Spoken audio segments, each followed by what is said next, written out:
jamono ku ko fekkee war caa defa lu baax jamono looy sa gannaaw la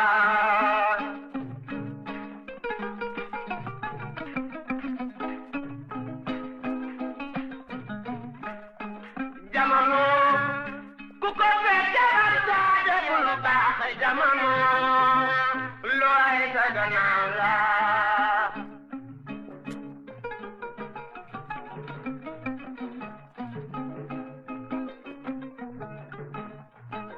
nala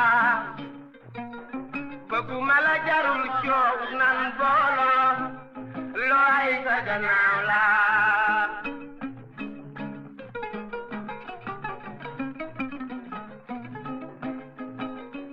looy la ne bëgg naa la bëgguma la jarul coow nan boolo looy sa gannaaw la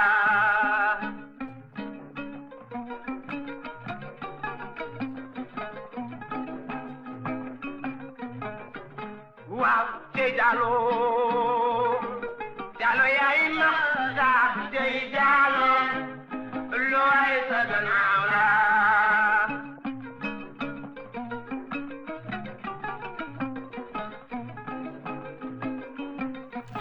salaamaaleykum mbokk yeeg xarit yu ñuy teewlu ci iRadio ak ci ITV ànd ak ñun également ci suñu page Facebook di iRadio Sénégal ñu ngi leen di nuyu di leen ziar ci àjjuma gi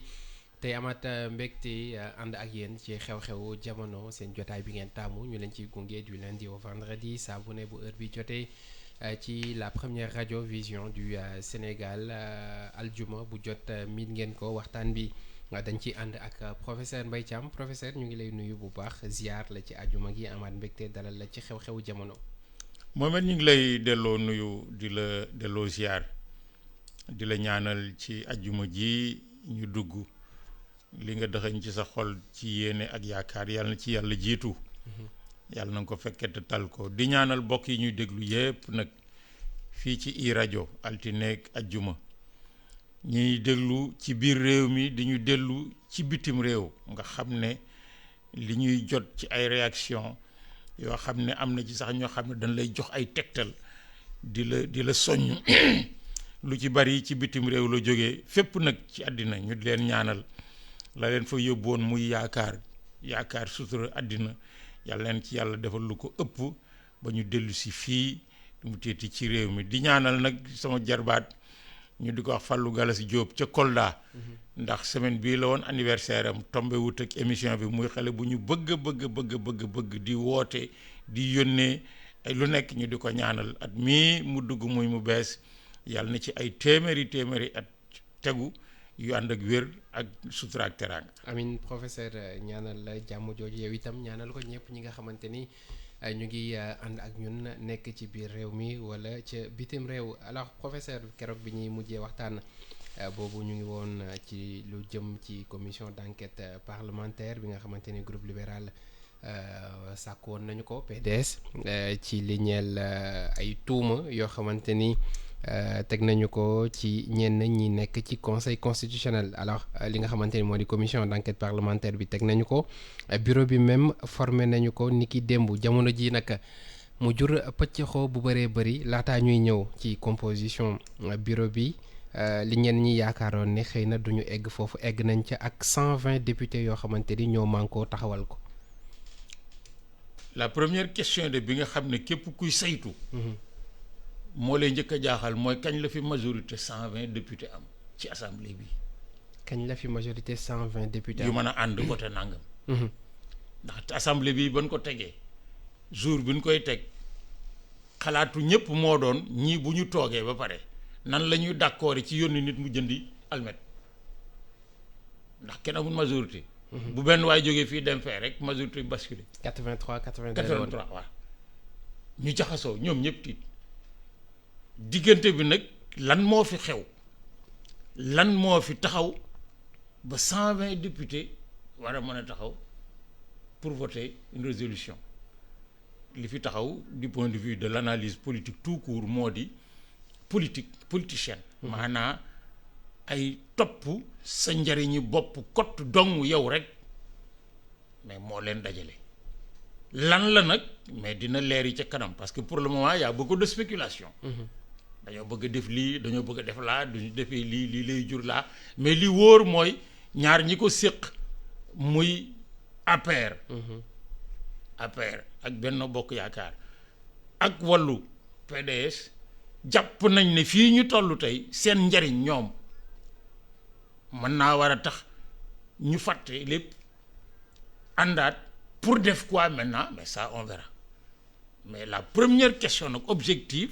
mooy lan moo jur tey mais ñu war a mën a am sur une question aussi essentielle nga xam ne dañuy fal président de la république li gën a ëpp dayo ci réew mi ñu àgg ci njobbaxtaan la dara desul luddu ñi ngi suba la campagne électorale bi di tijji xel yi di jiixi jaaxa ndax dinañ voté wala du ñu voté man dama gëm ne bu ñu voté wul y a plus de république bu ñu voté wul y a plus de république y a plus d'état y a plus de république y a plus d'état parce que lii ñu yëkkati lim njëkk a war a mën a jur bu àggee seen bëgg-bëgg parce que PDS moom waa APR ñoo waxagul li ñu bëgg mais waa PDS moom wax nañ li ñu bëgg lan lañ bëgg li ñu bëgg mooy ñu arrêté processus bi renvoyer élection yi ñoom li loo écrit noir sur blanc APR waxagul waaw ñoom ñi ànd nag lëkkoo kenn ki wax te kenn ki waxagul mais dañuy jàpp ne soit nangu na li ki wax wala position am ñemeegu koo wax wala mënagu koo wax mais dans tous les cas de figure le ver est dans le fruit li tubaab di wax maanaam fii ñu toll tey dugal nañ ci biir réew mi processus boo xam ne bii bu àggee dina fi jur loo xam ne lii ku ca bokkoon di nga ko yëg ku ca bokkut di nga ko yëg ça veut dire askan wi yëpp den ko yëg parce que li mu mën a jur li ci ëpp mooy le blocage probable du processus électoral. waaw xam nga keroog bi ñuy mujjee waxtaan ci altine ji ñu ngi doon wax naan c'est une question agitée noonu lañ ko waxee mais fi ñu toll nii nag moom leer na naññi ci boppu ñenn ñi comme ni nga ko waxee alors tey fi ñu toll ci Sénégal avant même indépendance bi ñu ngi doon voté yaa ngi koy wax mosuñu reporté présidentielle tey ñu yegg si ba ci cas bi nii sënkam tous les jours ñu koy tegaat ci kaw taabal ji di koy tegaat ci kaw taabal ji probabilité yi ngir mu am ci analyse fan lañ ko mën a jàppee. li ci ëpp li ñu war a mën a indi fii moo di dëgmal lu nu jublu te ñi ko bëgg kenn wóoluwu ci dara ci sa bopp. kenn ñi ko seq kenn wóoluwu ci sa bopp. kenn wóoluwu ci sa bopp. pour sa bopp d'abord. ça veut dire que amul kenn tey ku mën a taxaw ne élection yi ñu dëgmal dama koy gagner coow li bari na nag moi je vois même passer dans les réseaux sociaux des pourcentages sur la base de def nañ fi enquête def nañ sondage kii tout ça c'est possible parce que nag man lépp lu ma fekk wut fan koy tëggee ak nañ ko tëggee ak li mu jur damay jàpp ne dama cay maandu ba baa may gis firnde ja wala ñàkk firnde ji mais kenn mënu laa wax lu du gisaane kat nag réew mi léegi bari na fi bari goo xam ne ji buñ demee ba télévision boo ubbi gis Modou Ndour taxaw naan boo defee lii def lii nga def lii def laan ci mais nag gisaane kat moom bu xamoon dara mais lijjanti boppam parce que ku xam dara dootoo liggéey gisaane da ngay lijjanti sa bopp nekk ci leneen mais fii ñu dëgmal comme perspective yi c'est flou obscur maanaam kenn xamul lu élection yi mën a jur. mooy ni nga ko tuddee woon l'élection de toutes les incertitudes. de toutes les incertitudes. léegi la gën a confirmé wu. tey la waa la gën a ay la preuve formellement moo di. bu ñu ne ñi ngi tey le 2 février. ñaar fukki fan ak ñaar moo des ci élection yi ñu naan taxawal nañ kuréel goo xam ne li muy wa enquête bu ko enquêté ba pare ñoom ñi ko taxawal bëgg ko dañoo bëgg ñu dàq élection yi mais ça veut dire qu'on est dans l'incertitude parce que PDS ñoom li ñu wax c'est très clair leur argument ne tient pas du tout. Éliminer Karim Wade moi j'ai dit et je le maintiens jusqu'à preuve du contraire. Karim Wade ne veut pas être président de la République. Pourquoi il est candidat nag ça qui sont même. Il ne veut pas être président. Il ne veut pas être président de la République du Sénégal. ak yi mu wax yëpp. waaye ñi ko bëgg ñi ngi ci réew mi. Mohamed ñi bëgg a nekk président de la République ñi ngi ci réew mi di dox di wax di jëf di kii lui on lui a imposé une charge qui pèse sur sa tête mais waxuñu moom Karim Wade ak ñi mu séqaloon li ko génne ci réew mi yóbbu ko ci lan la ñu ànd ba muy dem parce que nag réew mi nag lu la neex nag mën ngaa nëbbu diggante Mbaba Wade nag ak Modou Ndour nag di tabax ci lëndëm gi bu leen neex sax ci biir néeg bi ngeen fay lampe bi mais ñi ci bitti nag fekkewuñu dégguñu li ngeen di wax mais dañoo am xel bu nu xoolee mën nañoo wax ne ñii kat njort naa ne seen njort nag bu lawee di law ba sori mais mën nañoo jàpp ne wax nañ dëgg parce que nag la deuxième chose moo di c'est le conseil constitutionnel la ñu jébbal ay candidature ñoom ban koy jébbal candidature yi wóoluwu noonu conseil constitutionnel lu tax bañ avant ñuy jéggal kan neenu ñun duñu def ils vont pas nous dire que bi résultat yi génnee la ñu njortu ne dafa am corruption ak délit d'initié ñun wax ne ñi ngi conseil constitutionnel jege ñu bokk ou pas ci parti sangam wala gouvernement sangam mais xamoon nañ lañ bokk avant ñu dugal seen candidature pourquoi boobu waxuñu ko est-ce que bu Karim Wade jàlloon bokk ci candidat yi dinañ wax ne mais diw mi bokk ci conseil constitutionnel ak diw mi ci bokkoon mais bokk ci kii ay mbokk lañu. Il faut pas comprendre les gens pour ce qu'ils ne sont pas. Ce pays c'est un pays d'intelligence. C'est un pays d'intelligence, c'est-à-dire que les moins intelligents en termes d'analyse waxuma en termes d'intelligence tout court mais en termes d'analyse maanaam jël seen xalaat seen intelligence du ko dugal ci xalaat bu jub les moins intelligents c'est les politiciens parce que ñoom leen intéressé rek la ñuy kii la ñuy topp liñ ci intéressé rek la ñuy topp or loolu nag boo koy def mais ci erreur ngay dëkk mais si Karim Wade comme ni nga ko waxee léegi moom ci boppam il ne veut pas être président de la République du Sénégal pourquoi il se donne tout ce mal-là ngir ñu bloquer processus bi reprendra ko mu doon beneen liggéey boo xamante ni ak surtout ci contexte ak enjeu élection yi ñu dëgmal. mais moi je considère que Karim Wade il y a deux choses. lesquelles ki la lii bi ci njëkk mooy mënut a weddi baayam dafa fort nag te loolu nag Mbaye Thiam mënu ko reprocher nag bu dee nit. lii baayam a ko bëgg mu bëggalee ko loolu nag ku toog naan li bàyyi bëgg war ko woon a bëgg yow lañ war seetaat sa affaire la deuxième chose moo di mais il est dans la perspective de rendre le coup de l'âne à l'âne. c'est-à-dire. maanaam jàpp nañ ma bunduxatal ma tëj ma mais tant que je peux les empêcher de tourner en rond je ne me priverai pas. Ah donc c'est une sorte de revanche. Mais bien sûr c'est pas subjectif exclusivement. C'est aussi bien subjectif qu'objectif parce que nag liñ ko teg man damaa wax fii avant ñu koy juger ne lii ñu koy attee liñ ko jiiñ nekk naag nekkul man bay ci am duma ci sori parce que seuls des magistrats et une cour constituée ñoo mën a toog atte nit ne def na wala defut donc kii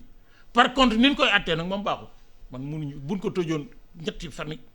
wala it man d'accorduma ci ñu attee par la CREI ca départ balaa ko waxoon parce que le premier procès de la CREI man damaa toog ñu ubbi ko Cap Manuel ma toog ñu di ko def juróom benn fan ba mu jeex tàkk ma fekke c'est pas un tribunal c'est un tribunal politique au service de politique tribunal dëgg mooy ñu taxawal ay këru attekaay def ci ñu mën a atte parce que jàng nañ ko muy seen métier seen jikko mat ko ñu ne leen kaay leen ñu atte leen ñu ne ku may atte ñu ne mbay nga ne man mbay wóolu ma de ñu ne waa ne bu la daanee Mohamed a ngi fi nga dem Mohamed atte leen nga ne waa Mohamed wul ñu ne ay ci mbay atte la nga ne d'accord ma def appel ñu dem Mohamed dindi ko wala mu confirmer ko ñaareel ba dañ laa jiiñ ne dangaa jël nga ne waaw ñu ne léegi prouvel na jëloo ay yow mi ma jiiñ doo wax lu ma jël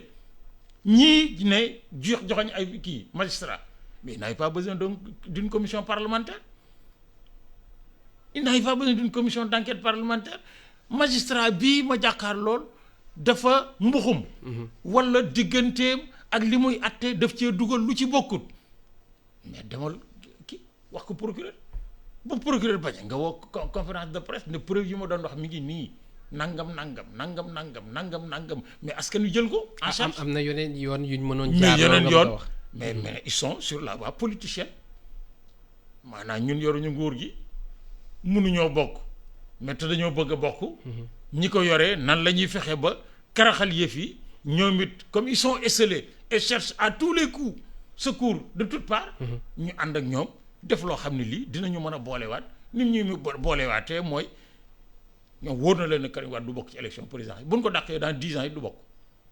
non gis nga Mohamed xam nga sa pays nag ñun dañ koo bokk. oui. lu ñëpp bokk kenn ëppale wu ca kenn mais bu dara desul lu ma ñuy waxee ko nag dara dong moo tax lañ bokk ñoŋ mooy ñuy waxante dëgg.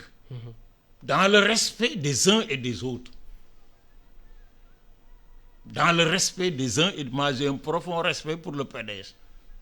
bokkuma ci nag musuma cee bokk musuma cee bëgg a bokk it ñu ci bokk ñëw nañ ba tey seet ma pour bokk ci bokkuma. mais c'est pas les seuls c'est pas les seuls mais lii ñu yëkkati mais ça ne les grandit pas. est-ce que nekkul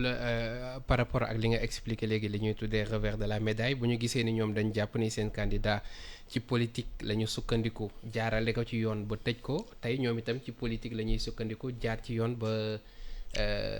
annuler seen candidat politique taxul ñu kii ko de waaye ça aussi kii. c'est eux qui le disent gis nga nag man l'argumentation des politiciens. m'intéresse en tant que dama koy jàpp pour seet lan moo ci xalaat. yenn saa yi nag nga politicien wax nga dégg li mu wax mais xalaat jàpp ne lii war naa mën a nekk. parce que nag politiciens yi nii lañ mel politicien naa lañ mel ça c'est pas bon mais Karim Wade mais a été jugé par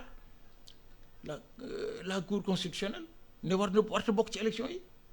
mais ça c'est pas de la politique c'est du droit est-ce que le droit est bon ou pas bon ça c'est notre débat man dama ci sori mais est-ce que buñ ne woon génn liste bi. ne dootuñu 20 candidats 21 la ñu donc Karim Wade dañ fa nekk naan non mais kenn ci juge yi nag moom moo Karim Wade mënuñoo kii parce que nii parce que naa kenn ci juge yi moom dafa bëgg kii dëggun fii jox nañ ko lii jox nañ ko laa kii ne non li tax ñu sulli kii bi moo di dañoo gis porox ndoll boo xam ne buñ fekk bu leen wóoroon ne buñ ca duggee ñoom kott ñoo fay ne duñ ci dugg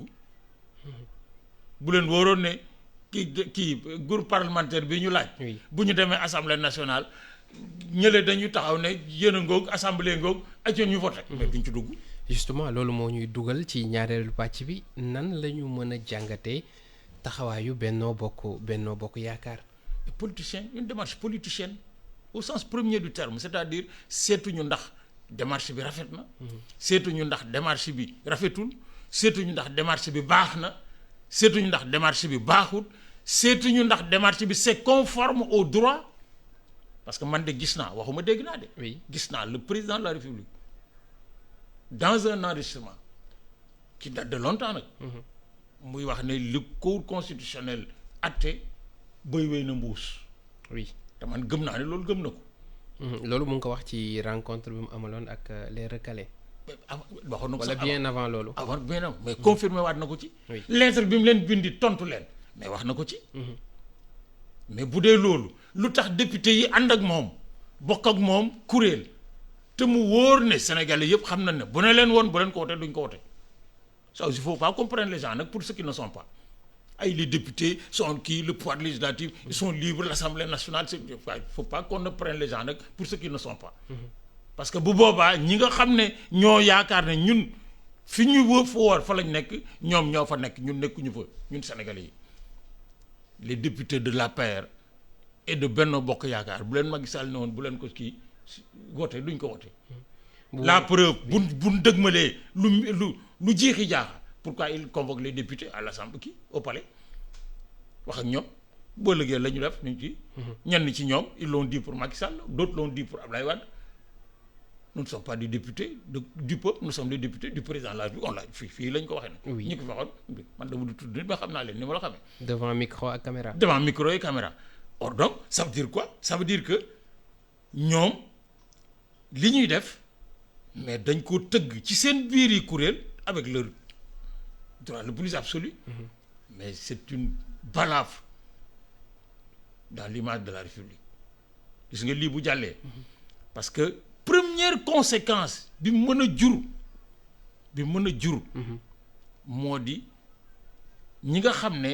kuréel yi ñu taxawal muy pouvoir législatif ñi tabax yoon pouvoir exécutif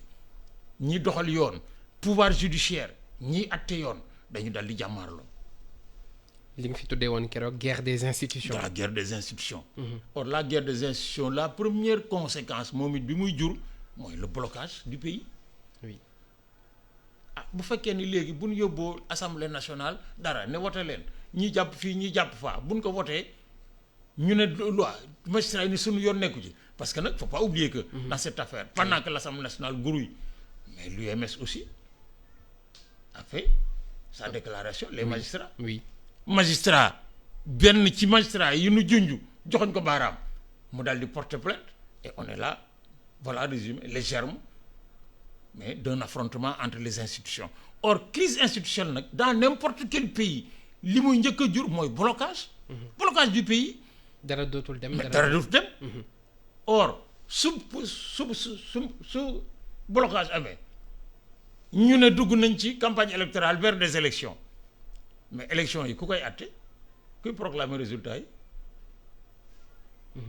ah buñ ci bokkul. ku koy kii mais sinon ñoom li ñu bëgg nag ñu wax ko nag mooy le blocage ultime mooy on arrête le processus parce que toutes les structures du PDS se réunissent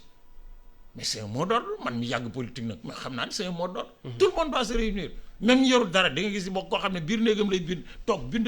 ba mu kii mu daal di kii daal di woo ab rajo ab télé comme ñoom it amuñu luñ kii ñu daal di ñëw tàllal la kii nga daal di lire. tir groupé la ñuy def. tir groupé. Parce que on est dans la bataille de l'opinion. Oui. Mais pour préparer à la gravité de ce qui peut arriver. À la gravité de ce qui peut arriver. Alors bu ñu ca àggee nag mais si le processus électoral est arrêté mais li mu njëkk a jur mooy risque de troubles sociaux. mën na egg foofu. mais bien sûr ma dama jàpp ne la majorité du peuple sénégalais tey ci tey. c'est pas Mbaye Thiam moi mon point de vue c'est un point de vue individuel. Mais qui s'inscrit dans la lignée de ce que pense la majorité du Sénégal dañoo bëgg ñu dem vote ji. le 25 février le 25 février ñu dem vote ji. parce que gis nga que ni fan le 25 février du fi soppi tous il va marquer des avancées comme Macky Sall a fait avec Abdoulaye Wade comme Abdoulaye Wade a fait avec Abdou Diouf. Mais jafe-jafe réew mi moom gisaguma man dans la classe politique un homme un parti bu ko mën a soppi sama baat ca kaw. Je n'ai de remords contre personne. Mais gisaguma fi l'expérience l'expertise les savoirs les compétences et surtout les jikko. L'attachement aux valeurs boo xam ne bu la fi falee boo fi doon juróomi atit mais di nga fi taxawal processus boo xam ne de transformation sociale li ñu soxla ci réew mi c'est pas de donner à manger et à boire aux gens réew mi ku am fukki dërëm dafa lay wóor ne boo ci jëndee mburu doo ko lekk yow rek da nga koy bokk. C'est la transformation sociale c'est-à-dire fexe ba nit ñi delloo ci seen bopp ci ay jikko yu rafet ci njub ci jom ci ngor ci liggéey ci ba nga xam ne mais dina dem ba nga xam ne ki ñuy jiite mais dañ koy jiite rek parce que foog ñu jiite. parce que nag bu ñu demee ci jàkka ji foog imaam jiitu mais ñiy julli seen kër it am nañ julli de bu leen imaam bu doyut mais ñu teg beneen ki mais ça nag les troubles sociaux. Mais c'est possible. C'est possible. On peut, parce que ça voudra dire que il y a des gens yoo xam ne li ñu doon jiiñ ñun Senghor di ko jiiñ Abdou Diouf mais des groupes de personnes qui veulent caporaliser l'État li ñu daan wax caporaliser l'État. loolu lu muy tekki. maanaam ay nit yoo xam ne seen njariñal bopp àggal na leen ci ñu këf kuréel yi nga xam ne ñëpp a ko bokk. mais di ci faj seen soxlay bopp kott dong fàtt ñi ci des bu boobaa nag mais jëngu jot ñi mel ne Mbaye Thiam nag ma jaralu leen xeex man de jaralu ma xeex parce que nag comme musuma laxas sama teraanga ci kenn ci ñoom mais du ma ci xeex du ma ci dee du ma ci wax nit demal dee mais kenn ci ñoom dootuma yilif nag xam nga nag boo déggee kilifte mais dafa fekk ñu ngi yilif nangul la sama sëriñ Cheikh Modou Mansour borom daal di waxoon na ma ko ba ma ñëwee fekk kër gi cax nit ñi bari ba pare mu feebar war a génn ma ne papa lii métti na nit ñi kii mu ne ma boo ñëwoon fekkoo fi kenn ma ne ndox man ko ci diggre kër gi. nga dem dellu si waat fekk ma ne ndox boo amee fu la doo dellu si boo amee fa la dootoo dégg da nga dem seeti feneen. parce que fa nit ñi daw jëm nag foofu la yëf yi ne. yaakaar. Or si ces gens-là, la deuxième chose, mais la plus grave, mais c'est l'instabilité politique. C'est-à-dire d'autres, tout peut arriver. Gis nga Mali, Guinée, Niger gii. ak yeneen réew yu mel ni ñoom seen jëf yi ñuy jëf mais dara gis nga moi je ne peux prédire du mal parce que c'est pas de ma conviction, c'est pas de mon éducation, mais ñàkk pexe. moo tax ñuy def lii ñuy defee mais parce que nag à un moment donné seen réew yi bloqué en termes d'instabilité politique tel que n'importe qui. mais crois que war na mën a jël nguur gi bu ñu demee ba mu sës mais ñaam doole ñoo koy jël or ñaam doole mais ànduñu de ni politiciens yi tasaaroo lañ tasaaroo buñ ko jëlee ña ci seen biir ñeneen jëlee leen fa ci seen biir ñeneen jëlee leen fa. pendant ce temps le peuple trinque. booy wax loolu ci armée bi ngay def allusion. mais bien sûr. mën nañu yegg foofu. man de musuma xalaat dans mes comportements d'intellectuel que l'armée du Sénégal peut prendre le pouvoir musuma ko xalaat. parce que gis nga le corps législatif. du Sénégal. 1825 lañ ko taxawaloon par décret. 1825 nga xam ne 1925 jaar na fi muy téeméeri at 2025 di suba muy ñaar téeméeri at. Et qui a fondé tous les attributs de l'État. mais li tax mu ñu mën ñu def ko fii te defuñu ko Gabon defuñu ko Côte d'Ivoire defuñu ko dañ fa àggutoon benn ñaar ban fa àggee xamoon na ne ñoruñu lu tax mu ñor fii mais parce que dañ ko fay fekkoon. L'armée dans notre mode de fonctionnement politique du Jolof au royaume, c'est-à-dire de l'empire au royaume, mais c'était une force de régulation. D'abord force de sécurité maanaam aar askan wi aar réew mi et force de régulation bu gars yi demee ba jafe-jafe am ñu ne taxaw leen seen coow li muy bari yow Mbaye Mohamed mii moo am dëgg nga daal di taxaw. Et c'est ça qui a amené Lat Dior au pouvoir dans le Caire en 1862. C'est l'armée. du foofu rek feneen nit la commencé au Jolof avec Mayebe Fall 1897 la ardu kii 1895 98. Ensuite c'est une armée, c'est pas une armée Godio, l'armée du Sénégal là. C'est pas une armée Godio. Les armées africaines là ñoom ñëpp c'est des armées nag parce qu'il faut respecter tout le monde. mais ñi ci nekk ñun ak ñoom ak ñi nu mag ak ñi topp ci suñu gannaaw ñoo jàngandoo dans les mêmes écoles brillants comme tout le monde. Ceux qui font carrière dans les cadres des officiers de notre armée ils auraient pu faire carrière à l'université, faire carrière partout. Parce que c'est les meilleurs. C'est les meilleurs. L'école de santé militaire est l'une des meilleures. L'école des officiers, mieux, les militaires sénégalais sont parmi les seuls ou parmi les rares Africains qui s'inscrivent sur les listes françaises. Dans les écoles françaises, ils sont sur les listes parallèles. Ensuite, mais c'est une armée de la République. De la République. C'est-à-dire, dañuy jàpp ne ñoom au même titre que les corps constitués de la République, dañu nekk un corps avec leur fonction sociale. Mais bu ñu demee ba lépp pëccëxoo na man de je n'ai jamais cru une seule fois, je l'ai jamais souhaité aussi nag.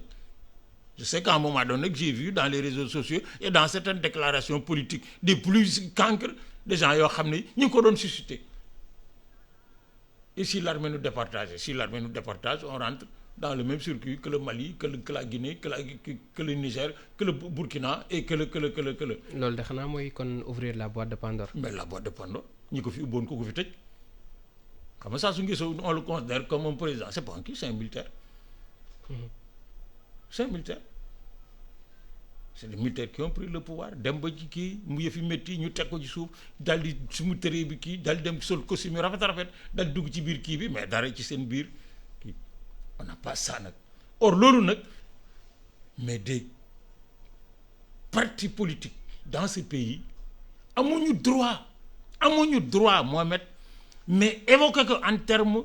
de processus kooku wax nañu non ça pas c'est-à-dire que surtout quand parmi eux ñi ngi ciy junju mais le parti au pouvoir auquel appartient le président de la République parce que man dama gëm man oui et ça nag c'est propre personnel et sincère en moi que man Macky Sall gënuma ko xam réew mi gënuma ko bëgg réew mi gënuma ko respecter les institutions de la République je t'ai dit ici ajjuma lañ nekk di ci ay jullit mais 8 mois avant que man gëw ma ne Macky Sall dina présenté waat wax nga ko fii loolu benn yoon du ñaari yoon xew-xewu jamono yi la tax mu def ko nag mais c'est une claire conscience de ses devoirs de ses droits mais de ses devoirs gis nga réew mi képp kon fi fal un dimanche def le président de la République réew mi desee lu too dara même bu dee 24 heures c'est toi qui dois au pays mais ak loolu yëpp mu def li nga xamante ni wax na liggéey na ko fi décision bi mu jël ñëpp gis ni il sort par la grande porte tey bu ñu yegsee fii nii ba li nit ñi di njortu mu am est-ce que du yàq lépp li nga xamante ni jot na ko liggéey jamono ji itam lan moo ci responsabilité am donte moom ci benn pouvoir bi la gérer muy exécutif. gis nga si on ne vote pas le 25 février. oui il sortira de l'histoire. il sortira de l'histoire et moi je lui souhaite pas parce que c'est quelqu'un pour lequel j'ai un profond respect et une profonde considération mais man gëm naa ne. gis nga bi muy wax du ma bokk. oui mais ku la ko waxoon doo ko gëm parce que il a dit le lendemain bi mu recevoir mais tous les maires du Sénégal wala 90% des maires du Sénégal ñu di ko xalamal de 10h à 16h ci ëllëg sa mu ñëw jàkkaarloog nit ñi ne bokkuma. y a des gens nag qui te diront oui non la pression était trop forte bonne pression mais la même pression mais mënoon na ko défier comme ni mu défier ni Ablaye Wade défier woon la pression de 2012 ne damay bokk. mais dama bokk ji moi je l'ai lu dans son livre xam nga nag Sénégal nag comme beaucoup de gens rek dañuy wax rek te duñ lire je n'ai jamais lu un livre de manière aussi proche dans les 5 dernières années boo ñëwee sama kër naa la ko woon y a pas une page où je n'ai pas coché et souligné au moins plus que ce que je n'ai pas souligné mais j'étais à la recherche du non-dit et de l'inconnu mais dans la trajectoire de cet homme mais su fexee ba lii ñu dugal nga xam ne kenn mënu koo nangu ci xel mu rafet ci tax ñu di ko def jaru ko sama batte ko moi je ne billahi wallahi taala si j'ai une once de méchanceté ou de jalousie contre Karim Wade yàlla na dal sama njaboot. on sait professeur. mais jaru ko parce que moi je sais que Karim Wade si Ablaye Wade pour lequel nag tous les Sénégalais doivent respect et considération n'avait pas été élu président de la République en 2000 ci kaw investissement yi ay doom yoo xam ne moo leen jur ci ruux mais jur leen ci zahir ak baatin Karim Wade moom bokk ci woon si Ablaye Wade n'avait pas été élu le Sénégal serait pour lui un pays de vacances normal nag parce que bàyyi fi la bokk nag mais après on l'a embarqué dans un jeu qui au départ semblait être un jeu léegi nag c'est pas un jeu parce que c'est l'État du Sénégal moo ne këtt na jonn personne n'a le droit dans ce pays fii ñu toll de penser que war nañu mën a dàq élection yi. loolu aussi jur diffusion ci biir division plutôt ci biir Benno Bokk Yaakaar parce que ñenn ñi jàpp nañ ni li député yi bokk ci seen coalition def maanaam majorité bi waruñu ko def et loolu même c'est contre-productif pour seen candidat bi nga xamante ni moom la ñu bëgg a yóbbu. ci élection yi. oui mais bien sûr gis nga. ba ñenn ñi wax sax ni xëy na tension dañ ko nemmeeku diggante le président Macky Sall et Amadou Ba. gis nga lii dal Benno Bokk Yaakaar ba ñenn ñi di ko ñaawlu. ci seen biir te bokk ci. oui mais c'est la même chose avec Pastef. il y a des gens de am na ñu bokk ci Pastef sincère comme tout. parce que moi j'en connais. pas 1 2 3 ñoo xam ne damaa bokk ak ñoom ñii ma séq ak ñoom ñii ma kii ñoo xam ne ni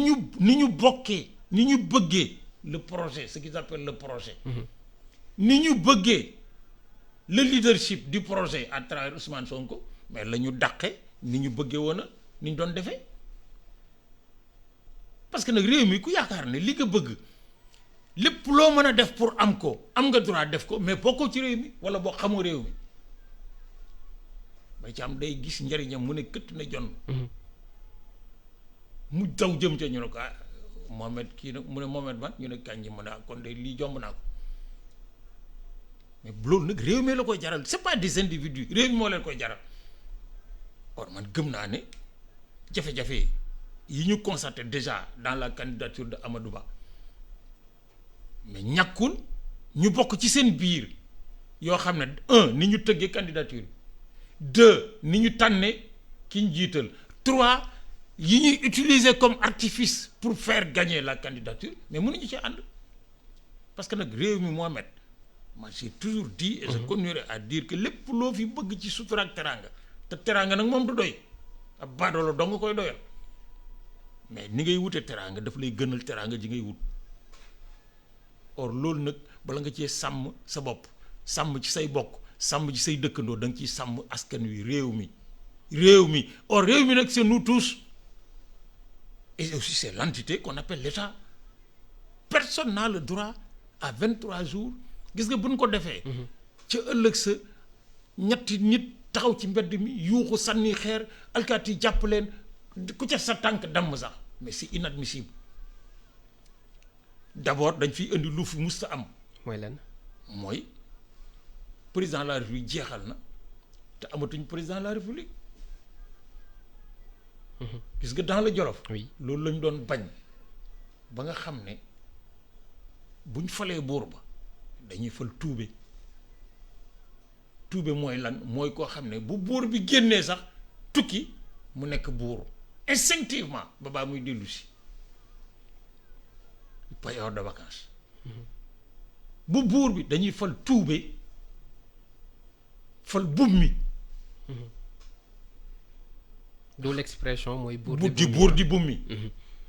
le vice-roi et le remplaçant du roi kii dañuy wax ne mooy rakki buur même bu ko magee ki ko gën a symboliser dans le Jolof si tuube Mbaba Nguy moo doon tuube Alburi tuube Samba Lawbe tuube nu mu teeti Bouna Alburi keroog bi Alburi génnee le 24 mai 1890 moo fa toog di xaaral Dots ñëw na ko amatu leen buur mu ne maay buur ba baa ñuy gis beneen buur parce que c'est ça la constitution du Jolof je suis le tuube moo tax mu daan sant Njaay dëkk yang-yang fi buur bi ne bu buur génnee rek mooy buur et le buum mi assure l'interrègne sous la surveillance du tuube ba baa ñu amaat beneen buur léegi le 25 février bu ñu votul qui est le président de la République est-ce que la constitution l'a prévu man je ne suis pas juriste nag waaw du ma dugg nag ci lu ma xamut après comme ñoom nee na le droit c'est une affaire d'interprétation man bokku ci moi je n'interprète que l'histoire mais kan mooy nekk président de la République mais kon moom jamono ji nan la mën a def pour parce que bu ci duggee ñenn ñi xëy na li ñu tuddee séparation des pouvoirs exécutif bi mu ngi duggaat ci kii bi est-ce que nekkul ci situation moom bu gën a séparation de pouvoir moo fi nekkul amu fi waaye nekku fi xam nga lu fi nekk coordination des pouvoirs en réseau donc il peut agir mais gis nga kii ñun jox nu mu téeti xam nga ñu mënuloo dara fi mu ne waa PDS yi or mënal na leen dara ci kaw dañoo bëgg a bokk léegi nu ñuy bokkee kay mooy seen problème dañoo bëgg a bokk bokk ñu mais dañoo bëgg a bokk mais ni ñuy bokkee c'est ça la question mais ñoom mënuñoo kii leur commission parlementaire la kii ko jiite Abdou Mbow mais bun na ko yëf si mag yi si pour la récréation la peine la récréation balaa midi mu wax leen ne leen nu mu tëdd yëf parce que composition bi professeur bu ñu xoolee président bi Benno groupe parlementaire Benno Bokk Yaakaar la bokk même ñi nga xamante ni ñoo di membres yi compté naa ci 1 2 3 4 5 ñoo xamante ni également Benno Bokk Yaakaar la ñu bokk. waaye mais c'est Benno Bokk Yaakaar la commission c'est Benno Bokk Yaakaar la commission si elle n'a voulu pas du nekk c'est xam nga rek Mohamed mais fi toll nii béy wéy na mbuus. béy wéyut mbuus. waaye bu leen ne yéegi l'opinion n'est pas favorable. Le monde n'est pas favorable xel mënu koo nangu léegi on arrête la récréation après nag on expliquera ce qu'on veut mais explication politicienne nag moo jar taxaw c'est-à-dire li leen arrangé hic et nunc comme on dit en latin mais peut-être ça leur suffit. Et les enjeux politiques derrière. Les enjeux politiques derrière nag c'est ça qui a des risques pour ñoom parce que comme junj nañ ko ñu naan duñ ko def ak den ko def ñu def ko à la kuliyaalin même bu mu reculer mais il y aura un prix à payer. Dans tous les cas. Dans tous les cas de figure li leen doon arrangé mooy ban koy wax ba ñu yaakaar ne ñor na waa PDS si ñëw dal di dugal seen kii mu neen hey yéen daal bu ngeen bëggee ñu àndaat te dañoo war a ànd parce que ñun ñëpp njabootu Ablaye Wade la ñu dañuy fexe ba nu ñuy gagné élection yi ñun ñëpp ànd suñ ko defut keneen gagné ko ñun ñëpp ñu perte mais Karim Wade moom mun leen wax ba mu dellu si. parce que li cour constitutionnel wax nag man Macky Sall président de la République du ma ci teg baat il a écrit il a dit léegi nag su ngeen mënee loolu xayrun su ngeen ko mënut mais ku nekk bayali bayam bu boobaa le PDS aura deux choix. benn ànd ak ñoom. oui APR pour reconstituer ce qu'ils appellent depuis le départ de Ablaye Wade. la famille libérale wala dem ànd ak ñi nga xam ne lëngoo woon nañu dem ba mu yàgg ku ne téye sa loxo ñuy joxoñante c'est tout. sauf que nag chacun fait les choix nag à la mesure de son intelligence politique mais nag chacun assume nag les conséquences de ses choix. ki nga war a àndat ngay àndat ki nga warta àndat bu ngeen àndee ala kulli haalin da ngeen di teqaloo boo demee nag ba sori teqaloo gañe geestu nag ka nga waroon àndal gisatoo ko mais da nga daal di tagg témbe or ñoom nag jeeti ils sont dans li célébé yoon gis nga fii ñu toll nii célébé yoon la ñu toll célébé yoon gi nag benn yoon doo nga ci baax li yoon yi bari c'est la voie de la République. Donc il faut faire le bon choix. La voie de la République faire le choix du Sénégal le choix du Sénégal mooy nit ñi daal woo nañ leen pour des élections dañu dem élection bu ñu demee élection man Macky Sall képp ku ñu fal su ma sañoon nag muy ki ma tànn ma jox ko yëf yi dem Fatick jàpp sama njaamu su ma ko mënut su keneen fa faloo ma jox ko parce que ki ko joxoon nguur gi ànduñu woon dañoo àndoon teqali ko mais teewul mu jox ko man ku ko rafet loo woon c'est moi qui ai couvert ak Alassane Samba Diop la passation de pouvoir pendant 5 heures de temps la ma joxoon mën nañ ko génnewaat man du ma wax lu ñuy waar mooy sëgg dama leen ñoom ñaar ñi ils sont définitivement rentrés dans l'histoire parce que ku ci nekk li askan wi bëgg mais ànd nga ci def ko ci dal ak tel mais parce que askan wi leen ëpp nag parce que ils sont issus ci askan wi leen jóge mais ñoom def askan wi jógewut ci ñoom. amati na solo merci beaucoup professeur li ñu cëraloon ci waxtu yegg nañu ca fii la ñuy yamandi xew-xew jamono amoon mbégte ànd ci ak yow sant la bu baax gërëm la jox la rendez-vous semaine prochaine incha allah ci yeneen numéro. mooy bala ñoo jóg rek dañoo nekk ci ajjuma muy bés bu tedd di bésu ñaan nga may ma ñaanal sama rak sama mbokk Pape Abdou Thiam ñu daan wax Pape Thiam démb ci suba laa xëy ànd ak samay rak ñoom Seydou ñoom Mbay Onda ñoom Mor ak suñu jarbaat suñu doom ñu yàpp ko ci oto yóbbu ko Jolof delloo ko suuf sam cosaanoo woon mu juddoo fa nag di doomi jëf lekk maanaam lu mu bëgg ci àddina da koo ñaq ci loxoom yàlla defal ko ci sutura mu bokk ko ak ay bokkam ak njabootam ba yàlla ñëw démb nag bërki démb jël ko ci suñu loxo ñu nangul ko loolu inna lillahi wa inna ilayhi raji'un yëpp ko ci oto démb yóbbu ko ngeet ga mu yaakaaroon ngeet nag seen armeel yooya maam Góor Saane Ñang ak Cheikh Sidi Hadj Malick ak maam Cheikh Ahmad Bamba yàlla leen yàlla yokk leen ñoo ànd rëdd ko li ma lay wax c'est de l'histoire waxuma ay wooy kaso yi nit ñi wax Alaaji Malick radiyallahu taala anhu moo jógee fii dem seeti maam soxna Umu radiyallahu taala anha mi mu dénkoon maam Góor Saane maam Cheikh Ahmad Bamba nekk ci yéen dégg ko fekk leen fa ñu def fa la ñuy def ci nitu yàlla ànd rëdd bàq yee yooyu kër ban ko rëddee doomi maam soxna Umu lañ fa njëkk a denc maam soxna Umu Cheikh Seydi Hadji Malick ko jur mu bokk ak maam Mansour Alaaji Abdou ak Habib moom lañ fa njëkk a denc ñoo ko rëdd fa lañ denc démb Pape Thiam yàlla na ko yàlla xare àjjana yàlla na ko yàlla atti ci yërmande di ko jaale waa guy tëdd yëpp mooy suñu dëkk ab maam ña fa bokk ak ñi bokk Jolof ak ñi nekk Ndakaaru yëpp yàlla nañ ko ànd ñaanal suba ci samedi ji lañ koy ñaanal yàlla na ko yàlla xare àjjana fay ko nag xolom ak taxawaayam bi mu amoon ci suñu famille. ñaanal wooy dawlu yëpp jaale la ko professeur ci turu équipe bi ak itam auditeurs yi ñu ngi la koy jaale bu baax a baax jaale ka njaboot gi sant leen mbokk yi ci ànd bi fii la ñuy yemandi xew-xew jamono jox leen rendez-vous semaine prochaine incha allah ak yeneen numéro merci à tous et très bonne journée. Transfert d'argent bii di Kpay transfert d'argent par code paiement marchand par QR code wala code marchand achat de crédit paiement de facture Woyofal Rapido Senelec TNT Aquatech te it Kpay mën na rechargement à carte bancaire rechargement à partir d'autres calpes demande de paiement de facture de crédit ak yeneeni service moo leen doon may seen émission xew-xewu jamono.